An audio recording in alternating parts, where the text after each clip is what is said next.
Bem, eu vou ter que fazer esse vídeo, porque eu tô sendo bombardeado com comentários de pessoas querendo me dar aula de história, pessoas que presumem que eu nunca ouvi falar desse fato histórico surpreendente de que o cristianismo e o islamismo têm uma história em comum.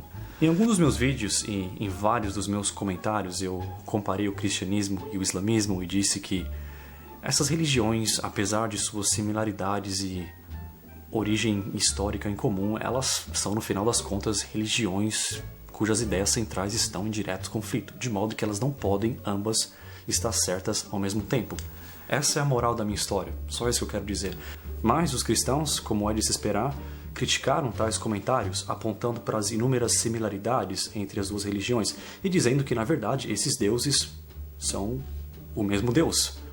Não adianta vocês ficarem apontando para similaridades entre as religiões que de fato existem, como se isso refutasse o ponto da questão.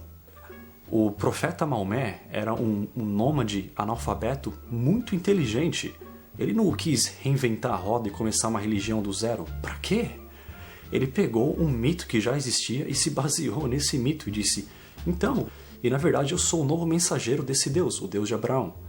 Mas, ao ver dos cristãos, o Maomé é um falso profeta. Não tem como você acreditar na ideia central do cristianismo, que é a ressurreição de Cristo, que ele era ou o próprio Deus ou o Filho de Deus, dependendo da sua interpretação, e que ele morreu pelos pecados da humanidade e que ele ressuscitou no terceiro dia.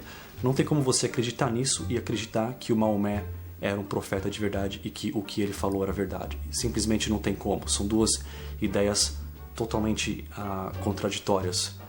E ao ver dos muçulmanos, Cristo de fato teve uma origem divina, mas ele era mais como um profeta e não o Filho de Deus e muito menos o próprio Deus.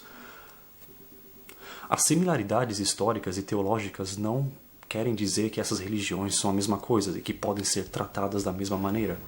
Bem, mas, enfim, vamos terminar esse vídeo com uma analogia. Vamos supor que é a final da Copa do Mundo. Aí tá lá o Brasil e o Uruguai. Eu, na minha lógica simples, digo que somente um time pode ganhar na final.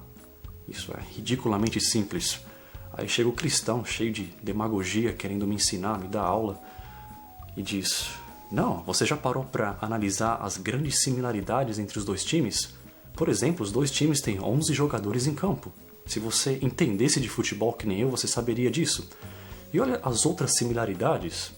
Por exemplo, as similaridades geográficas. Brasil e Uruguai estão localizados no mesmo continente, na América do Sul.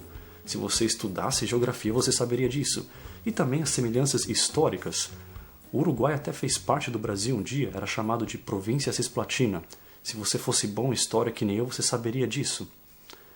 Eles dizem isso com a maior confiança, partindo do princípio de que se essa pessoa não acredita no meu Deus, ele só pode ser, além de merecer tortura eterna no Lago de Fogo, ele só pode ser um burro analfabeto e ignorante.